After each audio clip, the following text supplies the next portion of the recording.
lisani yafqahu qawli. Usini wa iyyakum bittaqwallah faqad fazal muttaqun.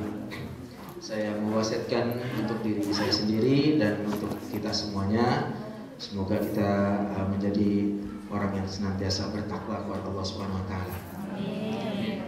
Alhamdulillah rabbil alamin wa bihi nasta'in wa la amur dunya waddin wassalatu wassalamu ala asyrafil anbiya wal mursalin wa ala alihi wa ashabihi ajmain, amma ba'd.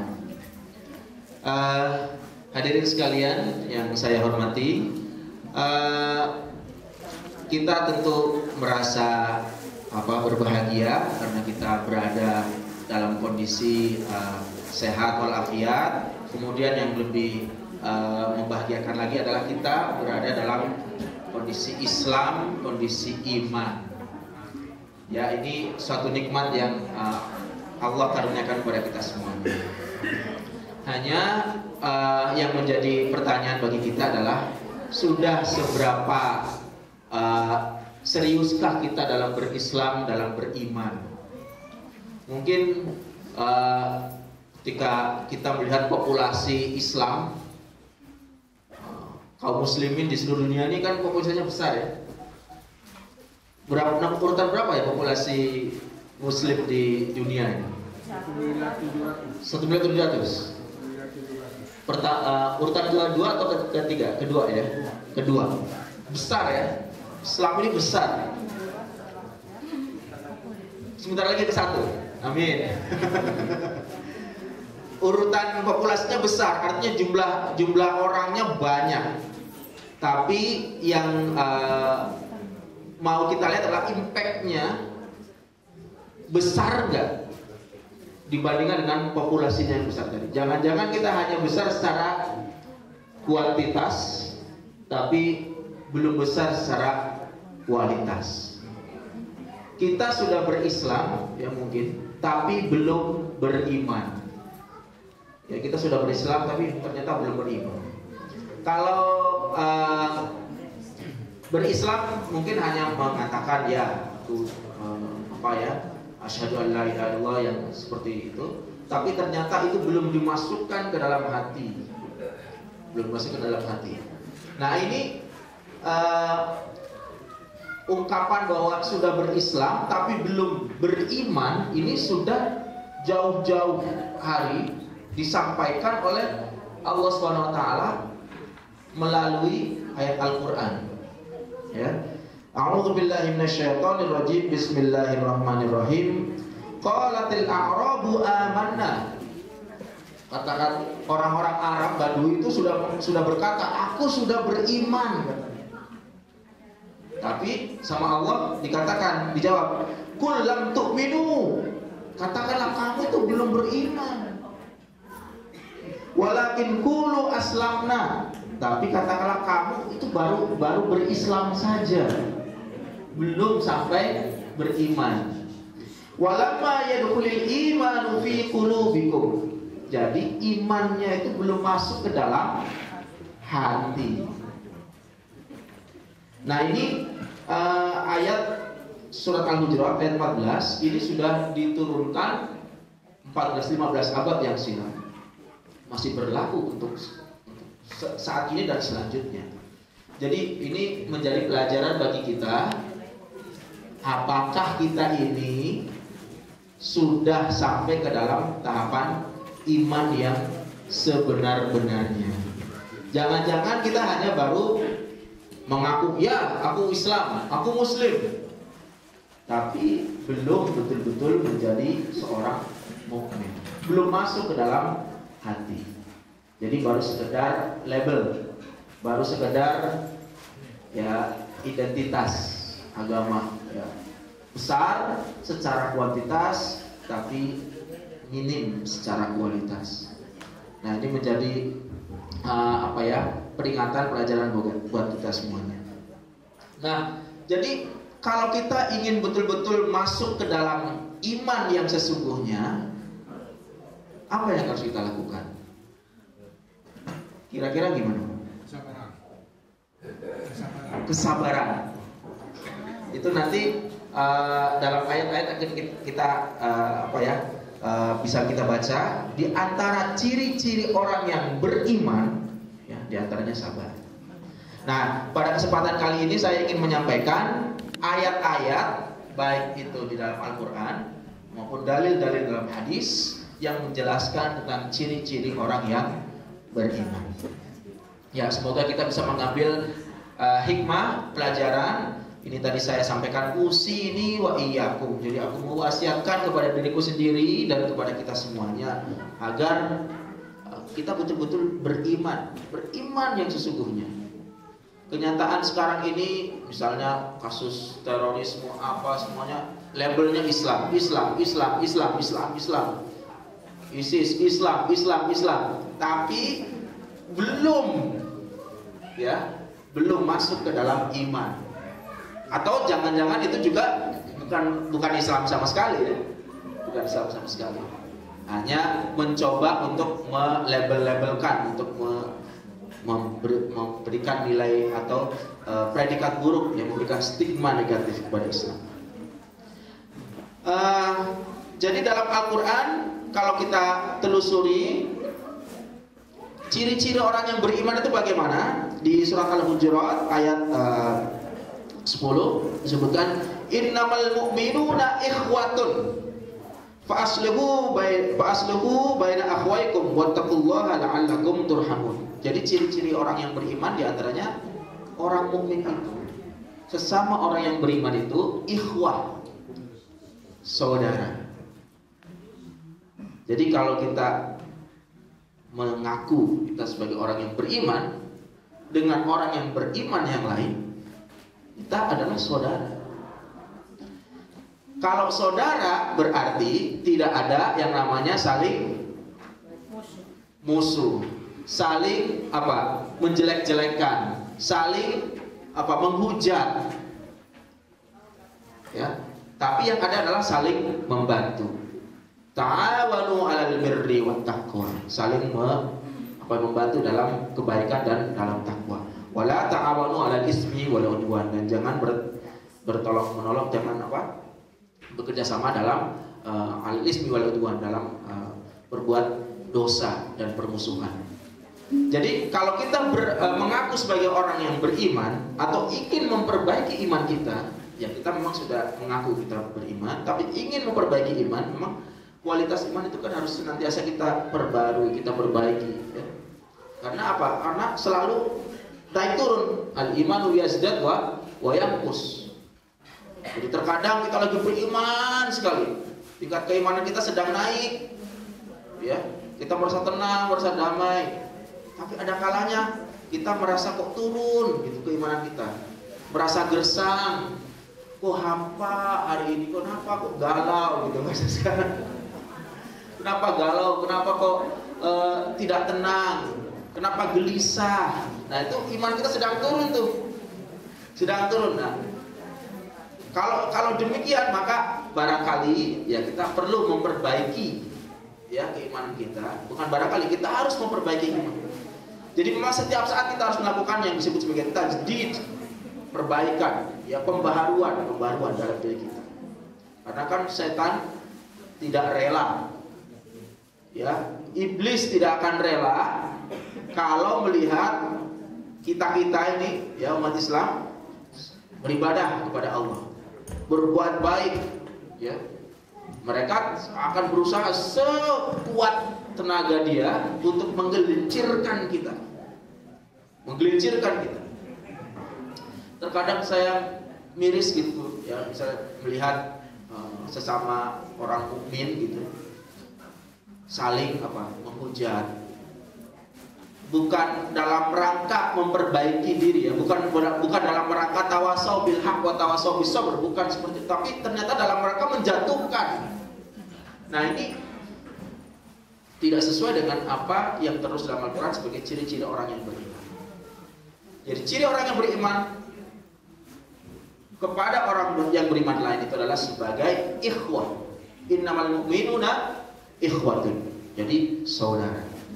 Kalau kita dengan saudara kita, pasti kita akan melakukan apapun itu demi saudara kita.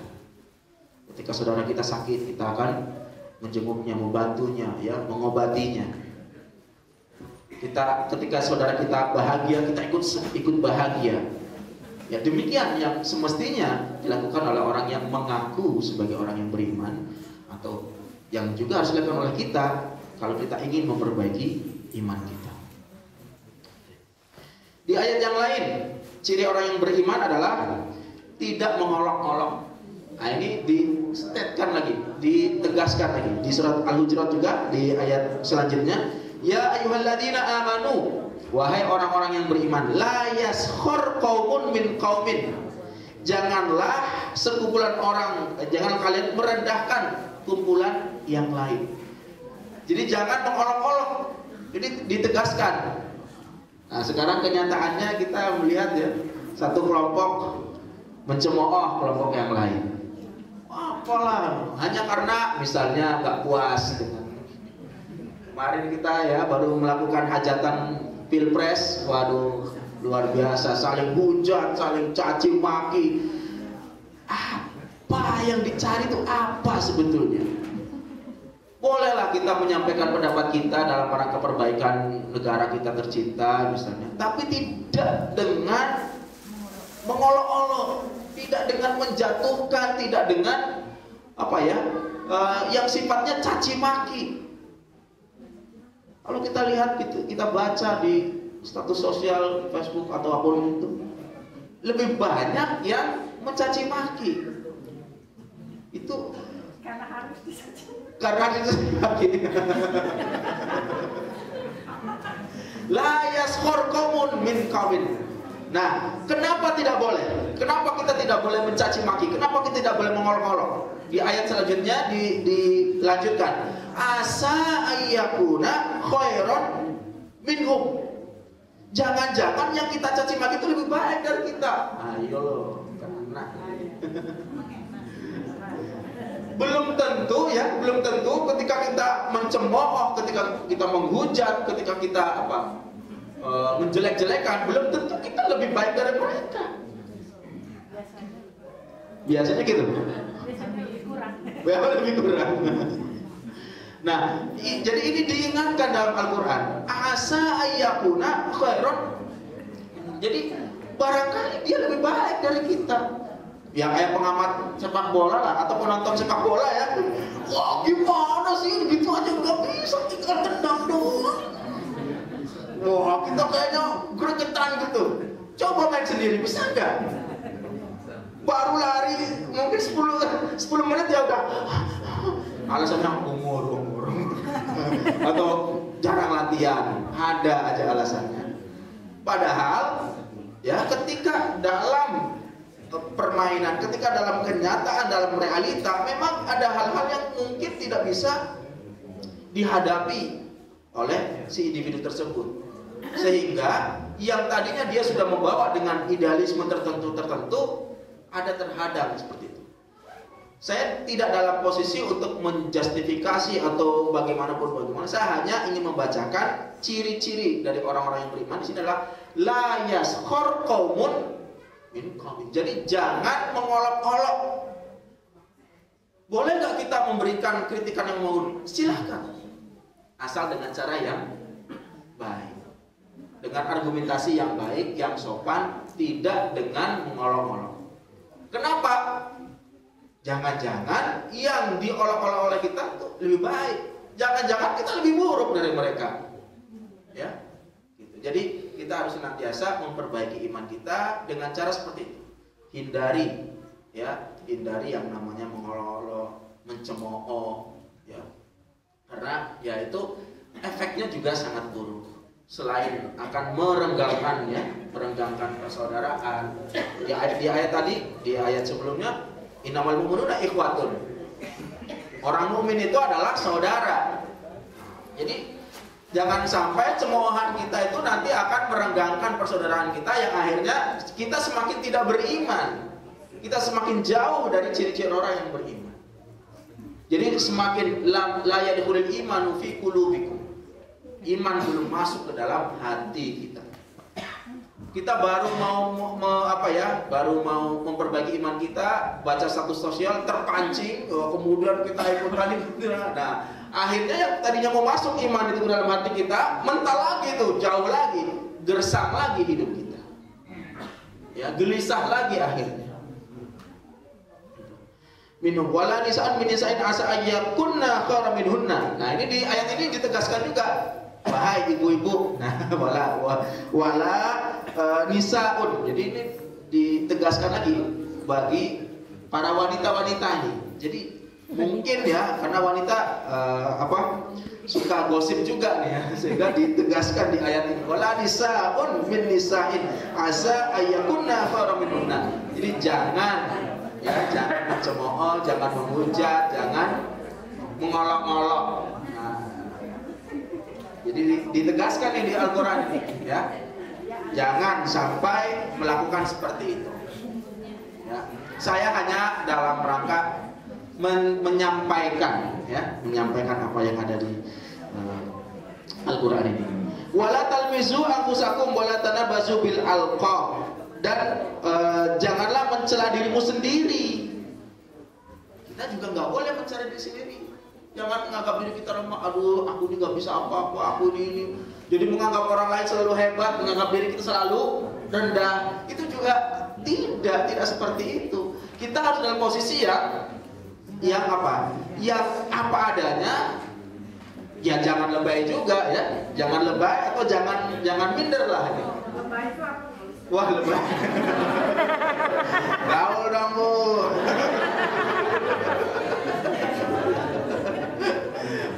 Lebay itu bahasa sekarang apa ya? Lebih-lebih gitu ya. Jadi dilebih-lebihin lah gitu ya. Dibumbu-bumbuin gitu ya. Biar kesannya gimana gitu. Didramatisir ya, didramatisir. Terus saya mau ikut polusi ya, gitu. Padahal sih biasa saja. Biar menarik aja barangkali. Ya, jadi kita pun tidak boleh ya mencela diri sendiri gitu. Jangan, aduh saya ini nggak bisa. Nah, ini krisis yang juga dimiliki oleh sebagian bangsa Indonesia ya. Yaitu krisis apa? Kurang pede. Ini mungkin ada pengaruh juga terhadap kolonialisme zaman dulu. Gini. Oke, selamat jalan. Ayah. Syukur. Assalamualaikum. Waalaikumsalam. Kalau ditanya, nih biasanya ya, coba sebutkan apa kelebihan kamu? Bingung. Apa ya kelebihan? 5. Lama gitu suruh nulis kelebihannya. Kekurangan banyak. Coba kalau gitu ya, saya ganti dulu pertanyaannya. Coba sebutkan apa kekurangan kamu? Wah, saya ini. Jadi begitu disebutkan, suruh menyebutkan kekurangan, cepet. Padahal masing-masing manusia itu pasti ketika manusia itu terlahir ke dunia, ketika Allah sudah meniupkan ruh kehidupan untuk manusia terlahir ke dunia, Allah tidak mungkin berlaku zalim terhadap hambanya. Dari manusia yang terlahir ke dunia, walaupun mohon maaf secara fisik mungkin tidak sempurna secara fisik, tapi Allah akan memberikan bekal untuk hidupnya biar dia bisa survive dalam jalan hidupnya. Dia akan diberikan bekal-bekal yang lain, kelebihan-kelebihan yang lain. Jadi semua manusia yang hidup di dunia ini oleh Allah diberikan modal untuk bisa hidup dengan baik. Jadi pasti punya kelebihan dan juga pasti punya kekurangan. Itulah sifat normal manusiawi seperti itu. Tapi terkadang kita terlalu banyak menekankan kepada kekurangan kita. Kekurangan saya ini, saya kurang, saya nggak bisa ini, saya nggak bisa ini. Kita tertutup dengan kekurangan-kekurangan kita sehingga kita tidak membuka diri untuk melihat kelebihan-kelebihan yang ada pada diri kita sendiri. Nah, itulah akhirnya kita tidak bisa bersyukur. Akhirnya isi hidupnya apa? Mengeluh, curhat, ngeluh. Padahal dia itu punya banyak kelebihan, tapi dia sengaja atau mungkin dia tidak sadari tidak mau melihat kelebihannya itu. Dia lebih berfokus kepada kekurangannya.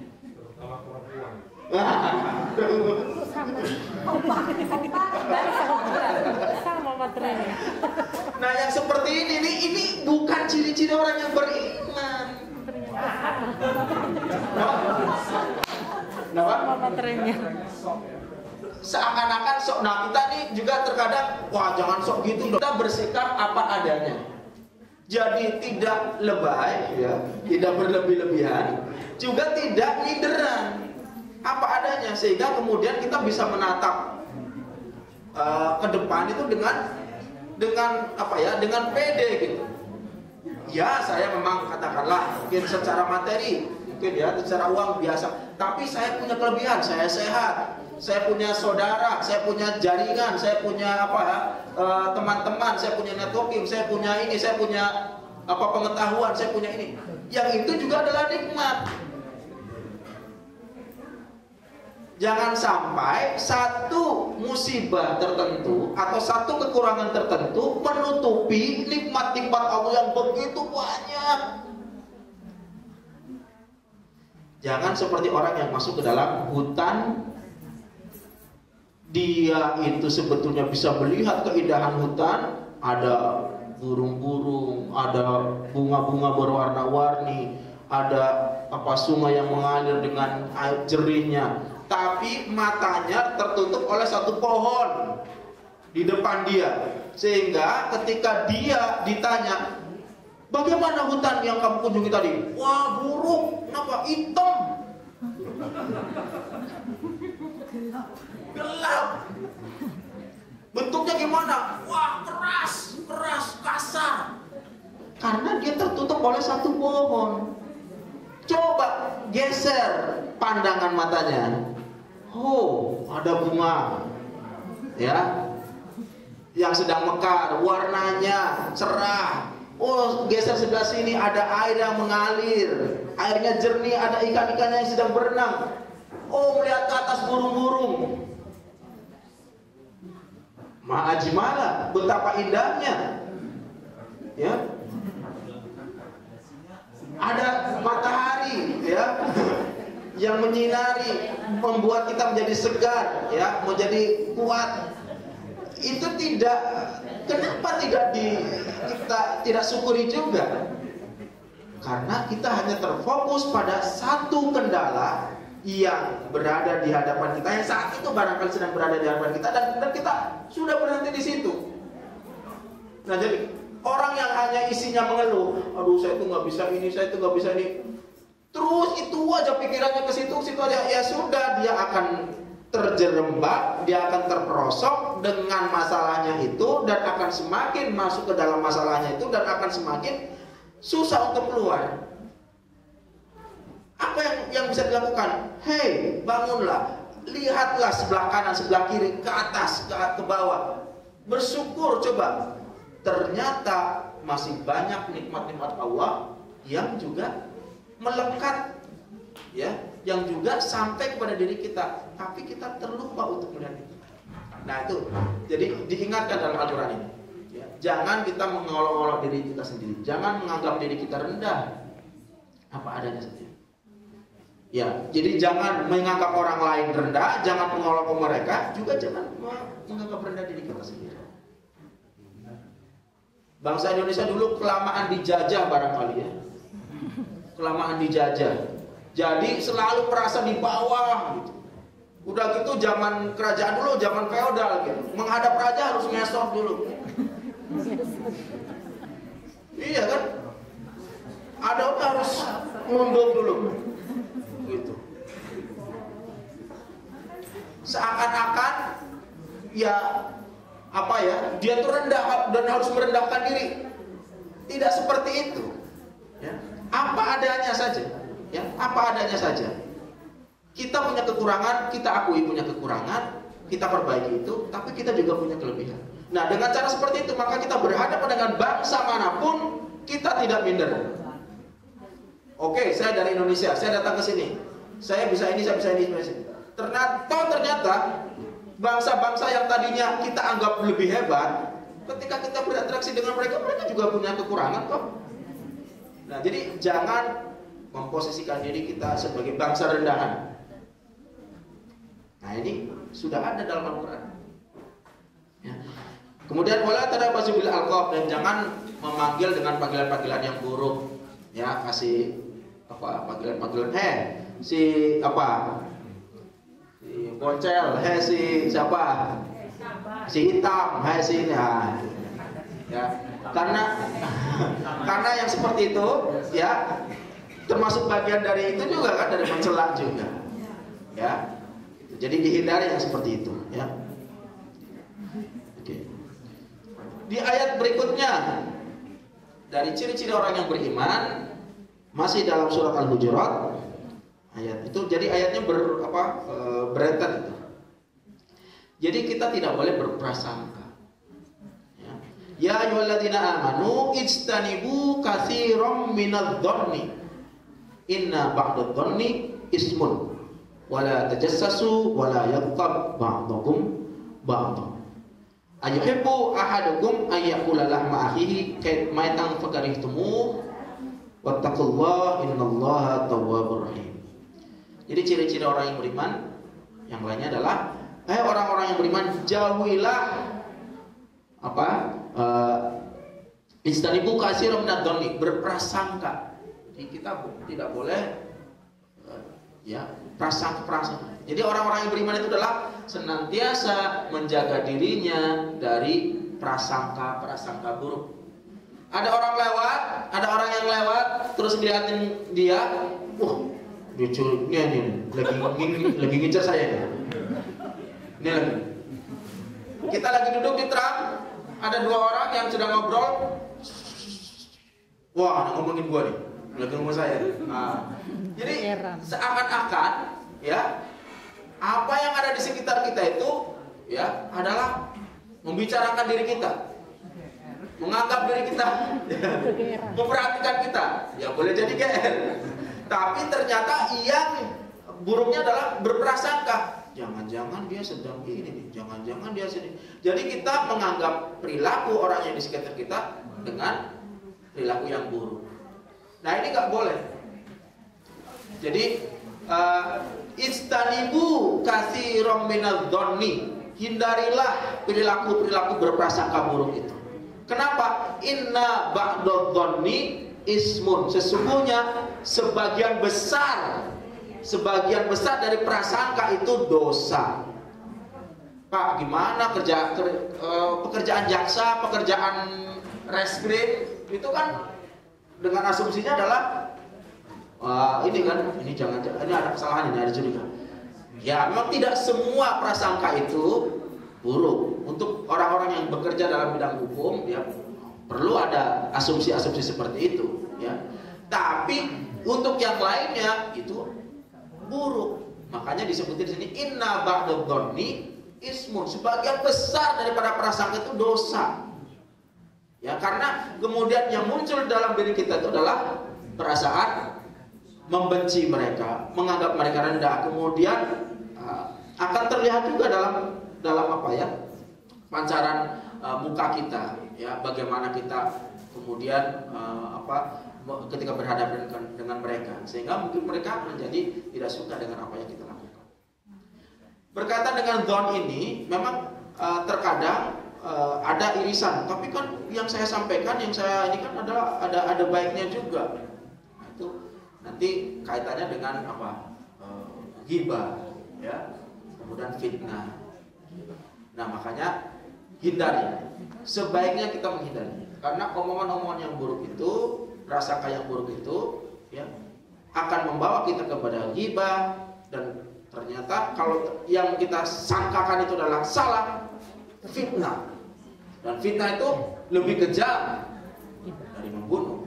Dosa membunuh itu sudah sangat besar, fitnah ternyata lebih besar lagi dari dosa membunuh. Hindari. Ya. Kalau kita ingin memperbaiki iman kita, ayo pelan-pelan kita kurangi, dan nanti pada akhirnya kita hilangkan yang namanya prasangka. Ijtanibu, hindarilah ya berprasangka. Oke. Di ayat-ayat yang saya baca ini, di ujung-ujungnya tertulis innallaha tawwabur rahim, innallaha ghafurur rahim, kayak gitu. Kenapa? Karena memang ya Allah tahu manusia ini dibekali ada apa ya, diberikan potensi ada kebaikan dan potensi keburukannya. Jadi memang ya sesekali ternyata kita juga melakukan apa, ghibah misalnya, melakukan prasangka, ternyata kita tidak sadari mengolok-olok teman ya, atau mencemooh kayak gitu. Nah, kalau yang seperti itu sudah kita lakukan, apa yang harus kita perbaiki? Kita bertaubat. Innallaha tawwabur rahim. Jadi sesungguhnya Allah Maha menerima taubat dan Maha penyayang. Jadi senantiasa kita perbaiki diri. Karena memang tadi setan itu tidak pernah rela membiarkan kita untuk beribadah dengan setulus-tulusnya, dengan seikhlas-ikhlasnya. Dan pengalaman setan dalam menggoda itu jauh lebih hebat dari kita. Iblis dari semenjak dia diciptakan hingga saat ini masih hidup, usianya berapa coba? Puluhan ribu tahun ya. Pengalaman dalam menggoda manusia berapa? Ya ribuan juga. Artinya sehebat-hebatnya iman kita ini ya, dengan kemampuan si iblis ya dalam menggoda, dengan pengalaman-pengalamannya dia yang sudah dia bisa menggoda, menggelincirkan ulama sekelas sehebat apapun, dia sudah punya pengalaman itu. Dan dia tidak akan rela membiarkan kita untuk beribadah dengan ikhlas. Tapi tetap tenang, karena kalau kita senantiasa meminta perlindungan dari Allah, a'udzubillahi minasyaitonir rajim, itu artinya apa? Aku memohon perlindungan billahi, perlindungan dari Allah, minasyaitoni, dari godaan syaitan, ar-rajim, yang terkutuk. Jadi kalau Allah sudah melindungi kita, Allah sudah mendapatkan perlindungan dari Allah, maka mental itu godaan-godaan setan ya. La mani'a lima a'taita wa la mu'tiya lima mana'ta. La mani'a, tidak ada yang mampu menghalangi apa-apa yang Allah berikan kepada kita. Jadi kalau Allah sudah menentukan bahwa hei kamu Muhammad, saya berikan rizki ini, ketika Allah sudah menentukan itu, tidak ada yang bisa menghalangi rizki Allah itu untuk tidak sampai kepada Muhammad. Kalau Allah sudah menentukan, la mani'a lima a'taita, tidak ada yang bisa menghalangi apa yang Allah berikan kepada seseorang, kepada hamba. Wala mu'tiya lima mana'ta, dan tidak ada yang bisa memberikan sesuatu apapun kepada seorang hamba kalau Allah sudah menghalanginya.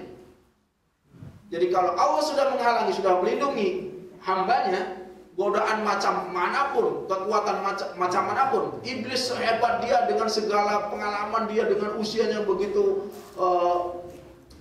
pengalaman yang begitu banyak, tidak akan mampu menembus perlindungan dari Allah. Nah, jadi walaupun setan iblis sudah begitu hebat, berpengalaman, senior, luar biasa senior, tapi kalau kita senantiasa memohon perlindungan dari Allah, a'udzubillahi minasyaitonirrajim, kita menyatukan hati kita dengan Allah, menyambungkan hati kita dengan Allah, la mani'a lima a'taita wa la mu'tiya lima mana'ta. Tidak ada yang bisa menembus dan tidak ada yang bisa menghalangi kalau Allah sudah menentukan memberikan rezeki bagi kita. Dari sini pun kita juga seharusnya tahu bahwa Allah tidak akan pernah salah alamat dalam memberikan rezeki, dalam memberikan pahala, dalam memberikan jaza kepada kita.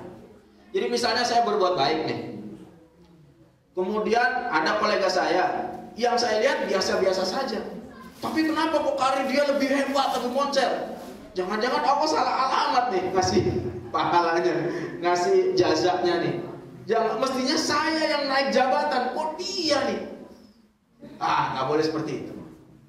Ya, Allah sudah menentukan kadar masing-masing ya untuk hambanya, dan ya Allah tidak akan tidak akan salah alamat. Kalau kita ada salah alamat, bahkan ada lagu dangdutnya, salah alamat palsu. Sempat tenar ya, alamat palsu. Bisa dites. Musik nada dasar saya. Ada lagunya, ada alamat palsu. Kalau Allah tidak mungkin, ya. Jadi nggak usah ragu, nggak usah bagaimana. Wah, kok yang lain yang ini tidak usah. Karena tadi la mani'a lima ata'ta wa la mu'tiya lima manata. Jadi tetaplah kita berbuat baik, ya, semampu kita. Tetaplah kita beristiqomah dengan kebaikan kita. Tidak usah terganggu dengan orang bagaimana, tidak usah. Dan nggak usah mencemooh, nggak usah mengolok-olok. Biarkan, ya. Kita tetap menata diri kita. Oke. Nah, itu ciri dari orang yang beriman. Kemudian di ayat yang lain ada beberapa di Al-Quran di surat-surat tertentu ada ya yang menjelaskan tentang ciri-ciri orang yang beriman. Nah, ini yang juga menarik adalah di surat Al-Anfal ayat 2, innamal mu'minuna alladzina idza dzukirallahu wajilat qulubuhum wa idza tuliyat ayatuhu zadatuhum imana wa ala rabbihim yatawakkalun. Jadi ciri orang yang beriman itu ialah mereka yang bila disebut idza dzukirallahu, disebut Allah, ya, wajilat qulubuhum, gemetar hatinya ke Allah tersebut. Apa yang dirasakan di hati kita? Adakah gemetar di situ? Atau biasa saja? Atau garing? Ya, Allah. Kalau hati kita ketika kita mendengar kata Allah, ketika nama Allah disebutkan, kok hati kita biasa saja, atau bahkan nggak ada efek sama sekali, maka ya kita patut memperbaiki iman kita. Ya, berarti memang kita belum masuk ke dalam hati kita. Walamma yadkhulul imanu fi qulubikum. Jadi imannya itu belum masuk ke dalam hati. Jadi orang yang betul-betul ya beriman, innamal mu'minuna alladzina idza dzukirallahu wajilat qulubuhum. Jadi ketika Allah disebutkan di sana, gemetar hatinya. Ya. Jadi ada nyambung dengan Allah itu. Ada nyambung dengan Allah. Kemudian wa idza tuliyat alaihim ayatuhu zadatuhum imana, dan apabila dibacakan ayat-ayatnya kepada dia, zadatuhum imana, imannya bertambah. Jadi ketika dibacakan ayat-ayat Al-Qur'an, ada nggak efeknya kepada diri kita, kepada hati kita? Bacakan Al-Quran biasa saja, barangkali ada yang harus kita bersihkan dari hati kita. Jadi orang yang beriman ketika dibacakan ayat Allah, maka tadi ketika disebutkan Allah bergetar hatinya. Ketika dibacakan ayat-ayatnya semakin bertambah imannya. Zadatum imana wa ala rabbihim yatawakkalun, dan kemudian kepada Allah mereka bertawakal. Nah, jadi ini harus menjadi introspeksi bagi diri kita semuanya, ya, termasuk saya pribadi. Ketika membaca Al-Quran misalnya, dan kita bertadarus misalnya, baca Al-Quran. Ketika kita membaca Al-Quran kok yang ketika kita membaca kok biasa saja, kok nggak ada sesuatu yang jelek gitu, yang masuk. Nah, itu harus menjadi apa? Menjadi introspeksi. Jangan-jangan memang iman kita masih biasa-biasa saja. Baru berislam tapi belum beriman. Ayat yang selanjutnya, alladzina yuqimunas shalah wa mimma razaqnahum yunfiqun. Dan ciri-ciri orang yang beriman adalah yuqimunas shalah, mendirikan salat. Kenapa yang digunakan di sini yuqimu, aqama yuqimu? Berdiri, mendirikan salat. Bukan melakukan salat, tapi mendirikan salat. Mendirikan itu kan seakan-akan dari duduk atau dari berbaring didirikan. Jadi harus ada tenaga, harus ada power, harus ada kekuatan untuk membuat sholat itu menjadi berdiri. Artinya apa? Untuk melaksanakan sholat harus dengan power, harus dengan kekuatan, harus memaksa diri kita. Pagi-pagi sholat subuh masih ngantuk, masuk iqamah sholat.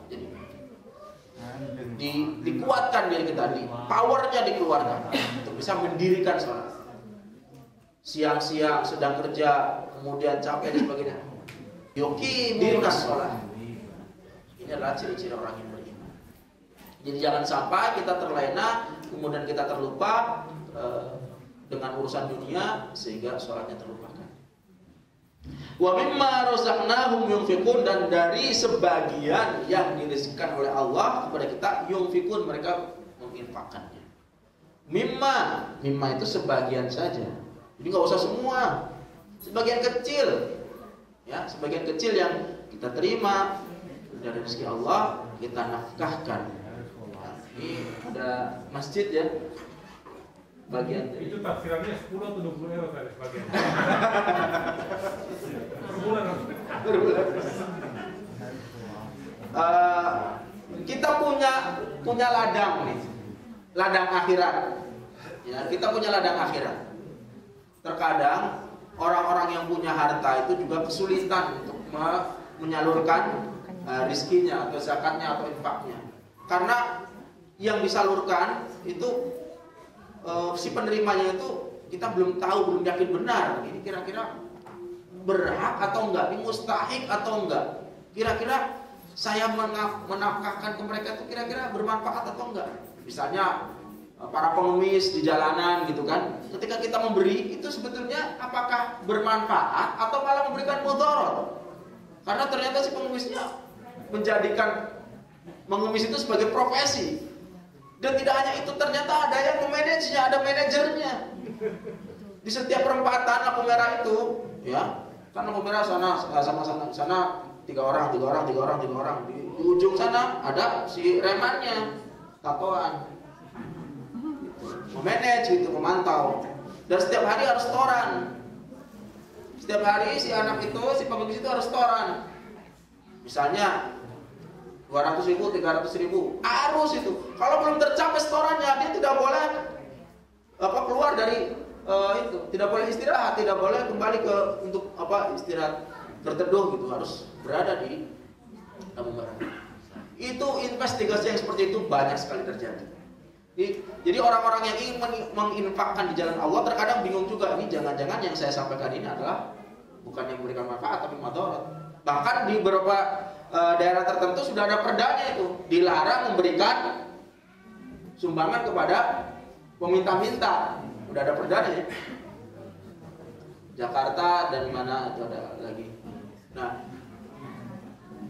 kita ini punya ladang nih, ladang akhirat yang jelas-jelas untuk masjid, jelas sudah sangat clear, tidak diragukan lagi.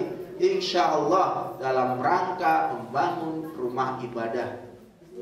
Dan setiap kali rumah ibadah itu nanti ketika sudah berdiri, setiap rumah ibadah itu dipakai untuk ibadah, untuk sholat, untuk ngaji, untuk perkumpulan, majlis taklim, untuk belajar iqra, untuk belajar anak-anak, belajar dan sebagainya, atau mu'alaf yang datang, karena kan banyak orang yang semakin ingin tahu tentang Islam di Eropa ini, di dunia ini. Maka semakin sering dipakai untuk kegiatan ibadah, terus mengalir pahala untuk kita. Bahkan ketika kita sudah meninggal dunia. Jadi ini ladang akhirat. Ya. Silakan. Itu menjadi bagian dari salah satu ciri orang yang beriman. Kemudian di surat Al-Mu'minun, nah ini dari ayat 1 sampai 11 ini menjelaskan juga tentang ciri-ciri orang yang beriman. A'udzubillahi minasyaitonir rajim. Bismillahirrahmanirrahim. Qad aflahal mu'minun. Berbahagialah, beruntunglah orang-orang yang beriman. Siapa orang yang beriman itu? Alladzina hum fi sholatihim khashi'un. Jadi ketika sholat khusyuk. Bagaimana membuat sholat kita khusyuk? Ya memang perlu perjuangan, ya, perlu perjuangan. Kehusuan itu kan kayak kontinum lah gitu. Jadi seberapa tinggi tingkat kehusuan kita, ya kita tingkatkan. Walaupun kita mungkin tidak sampai ke tingkat yang maksimum, tapi kita terus meningkatkan tingkat kehusuan kita.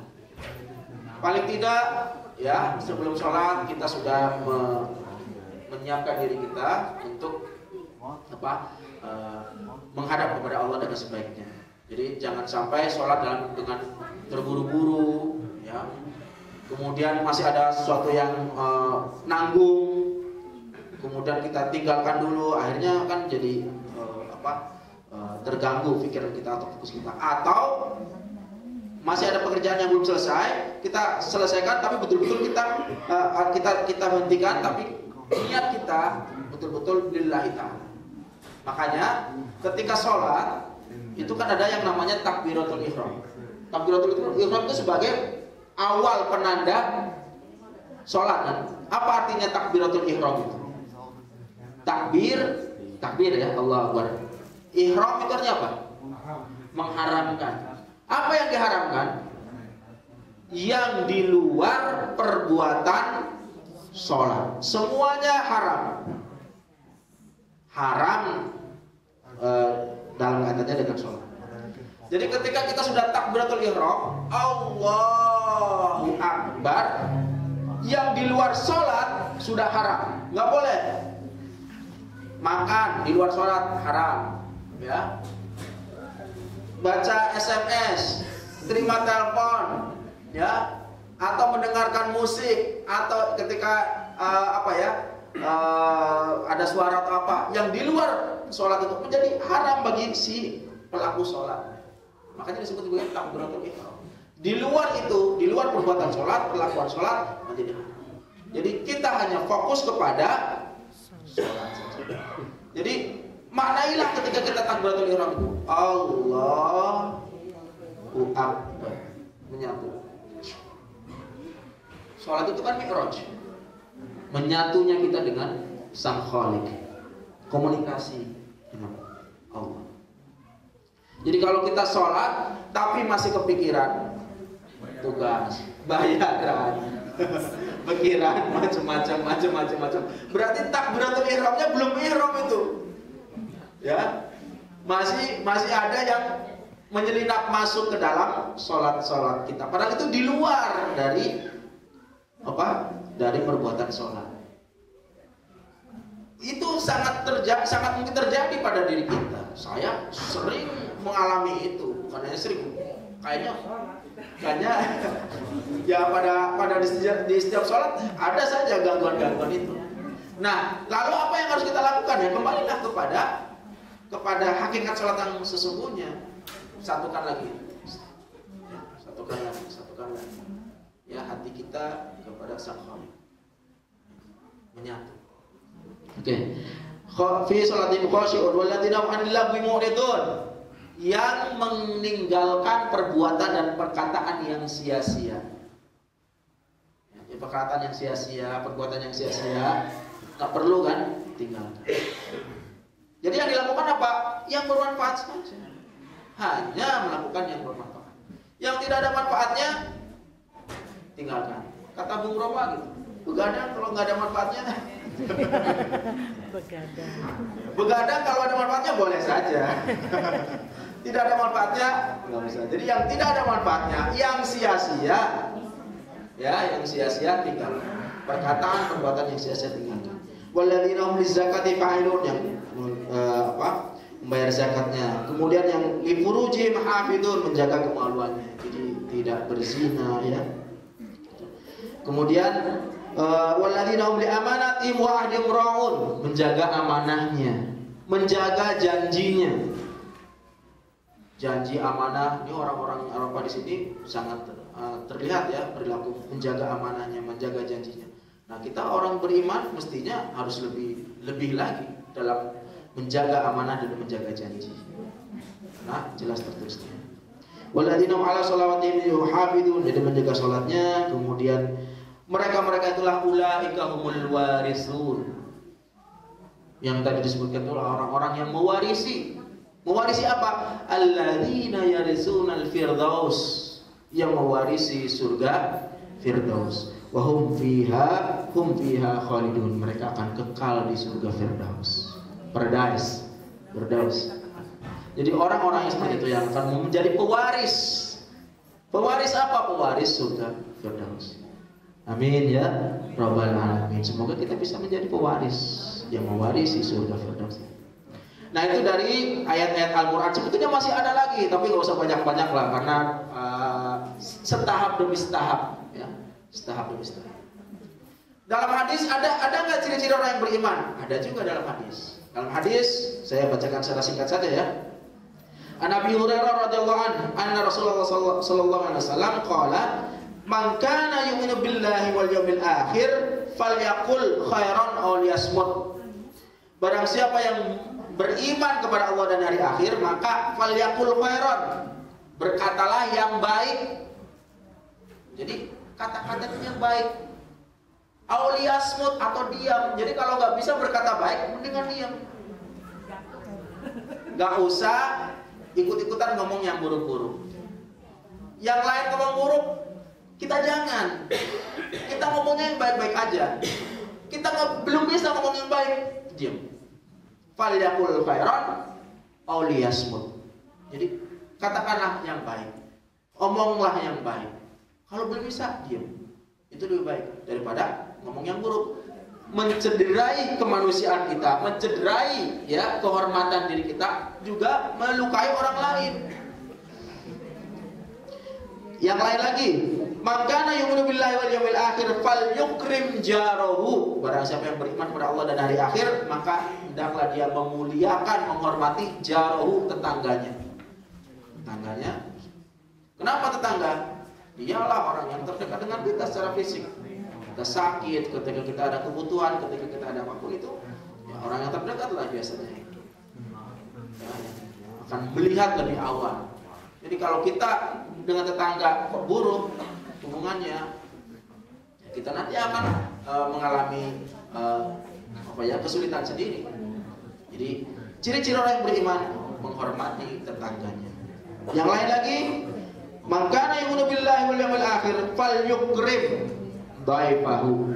Barang siapa yang beriman kepada Allah dan hari akhir, maka dia menghormati tamunya. Jadi kalau ada tamu, dia hormati. Kasih teh, kasih minum, ya, diajak ngobrol, ya, kasih makanan, dihormati. Ya, jangan dibiarkan, jangan atau malah kemudian diusir, kecuali kalau kamu tidak diundang balik. Tamu itu datang ke rumah membawa berkah loh, membawa berkah, membawa kebaikan. Ya, mungkin kita tidak lihat pada saat itu, nanti ada kebaikan.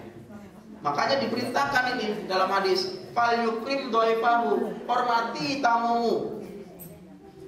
Tamu yang datang kita hormati. Itu selayaknya seperti itu orang yang beriman. Ya.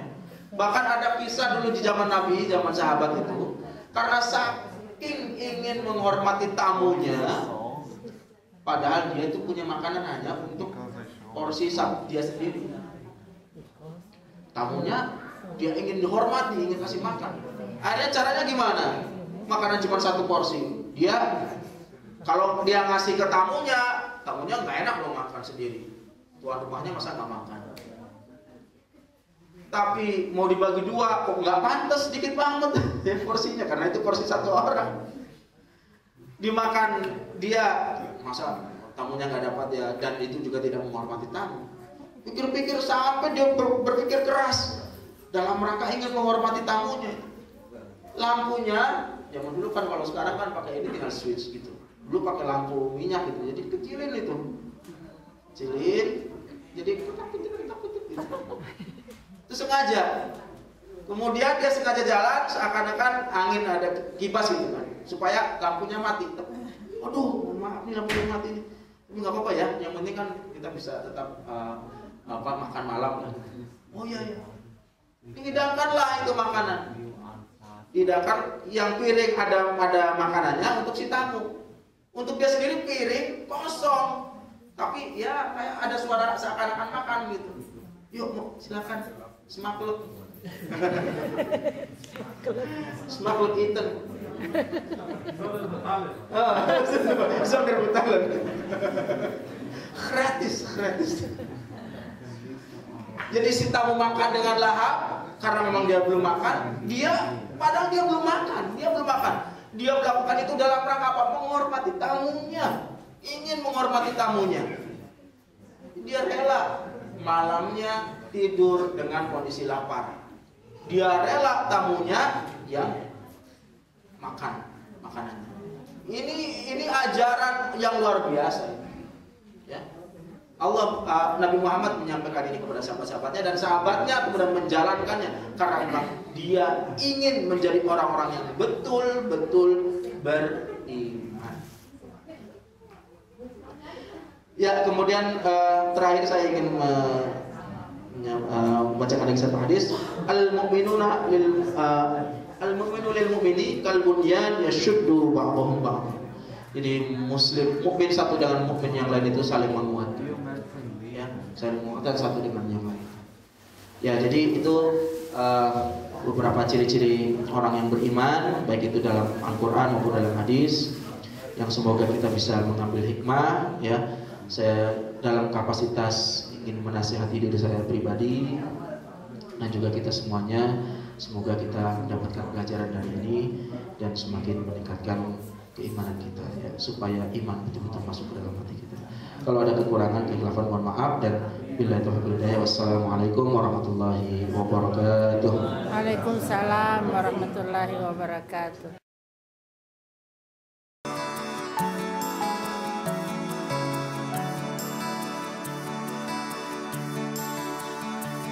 Alangkah indah orang besar.